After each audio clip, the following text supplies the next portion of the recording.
बच्चों, let's read the question. The question says monoecious condition of plants having unisexual flowers favour 1 autogamy, 2 क्लेस्टोगैमी, 3 true self pollination, 4 जाइटोनोगेमी. तो question में हमसे पूछा है कि जो मोनोशियस कंडीशन होती है प्लांट्स की, जिनमें यूनिसेक्सुअल फ्लावर्स होते हैं, वो किस तरीके की पॉलिनेशन को फेवर करते हैं. हमें इन 4 ऑप्शंस में से करेक्ट आंसर को चूज करना है. सबसे पहले हम समझते हैं इस क्वेश्चन का की कॉन्सेप्ट. तो इन दिस क्वेश्चन हमारा क्या की कॉन्सेप्ट यूज होगा? पॉलिनेशन. पॉलिनेशन क्या होता है? पॉलिनेशन एक ऐसी प्रोसेस होती है जिसमें ट्रांसफर होता है पोलन ग्रेन्स का फ्रॉम एंथर टू स्टिग्मा. तो ये क्या है? Transfer of pollen grains from anther to stigma. अब depending upon the source pollination है 3 टाइप्स की. ये 3 टाइप्स की पॉलिनेशन कौन कौन सी है? ऑटोगैमी, जाइटोनोगैमी और जेनोगैमी.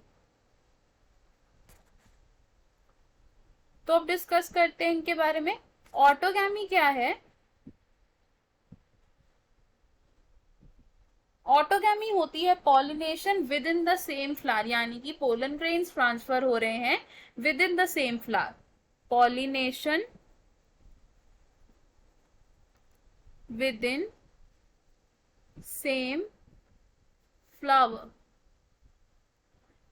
क्या मतलब है इसका? कि पोलन ग्रेन्स एक फ्लावर के एंथर से उसी फ्लावर के स्टिग्मा के ऊपर आके जर्मिनेट करते हैं. नेक्स्ट होता है हमारा जाइटोनोगेमी.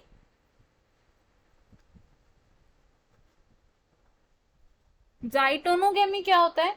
जाइटोनोगेमी पॉलिनेशन का वो मोड है जिसमें पोलन ग्रेन्स ट्रैवल करते हैं from anther to stigma of another flower, लेकिन within the same plant.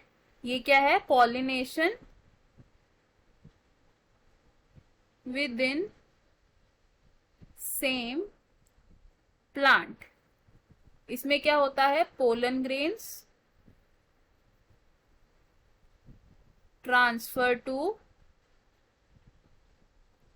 Stigma of another flower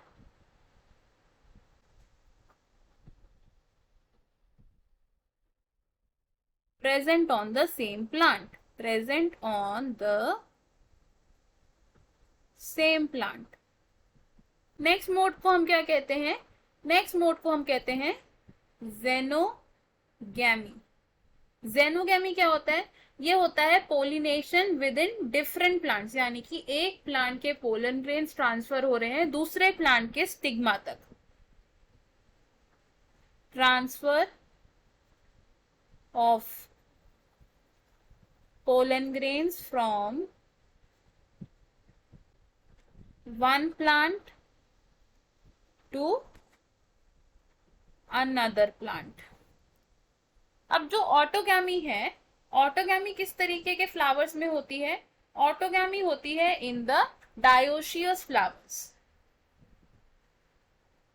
dioecious flowers वो होते हैं जिनमें मेल और फीमेल सेक्स ऑर्गन एक ही फ्लावर के अंदर प्रेजेंट होता है. तो ऐसे फ्लावर्स में ऑटोगैमी परफॉर्म की जाती है. और जो मोनोशियस फ्लावर्स होते हैं उनमें कैसे चांसेस होते हैं पॉलिनेशन के? जाइटोनोगैमी के और जेनोगैमी के. तो मोनोशियस फ्लावर्स फेवर करते हैं जाइटोनोगैमी को और जेनोगैमी को. तो हमारे पास जो ऑप्शन है इनमें से कौन सा ऑप्शन करेक्ट होगा? हमारा ऑप्शन 4 विच सेज जाइटोनोगैमी. बाकी के ऑप्शंस क्यों इनकरेक्ट है? Option 1 says autogamy. तो ऑटोगैमी होती है इन डायोशियस कंडीशंस, ना कि मोनोशियस कंडीशंस. तो ये ऑप्शन कैसा होगा हमारा? रॉन्ग. Option 2 says cleistogamy. तो क्लेस्टोगेमी में ज्यादातर कौन से प्लांट्स इंक्लूड होते हैं? डायोशियस प्लांट्स होते हैं. और डायोशियस प्लांट्स क्या करते हैं? फेवर करते हैं ऑटोगैमी को. तो ये ऑप्शन भी रॉन्ग होगा बिकॉज मोनोशियस कंडीशन क्लेस्टोगेमी से रिलेट नहीं करती है. Option 3 says true self pollination. Monoecious condition यानी कि यूनिसेक्सुअल फ्लावर्स जिसमें या तो सिर्फ मेल प्रेजेंट है या फिर सिर्फ फीमेल सेक्स ऑर्गन प्रेजेंट है. तो ऐसे प्लांट्स में सेल्फ पॉलिनेशन नहीं हो सकती. तो ये ऑप्शन क्या होगा हमारा? रॉन्ग होगा. हमारा करेक्ट और फाइनल आंसर होगा इस क्वेश्चन में option 4 which says Dichotogamy. I hope you understood it well. All the best. Thank you.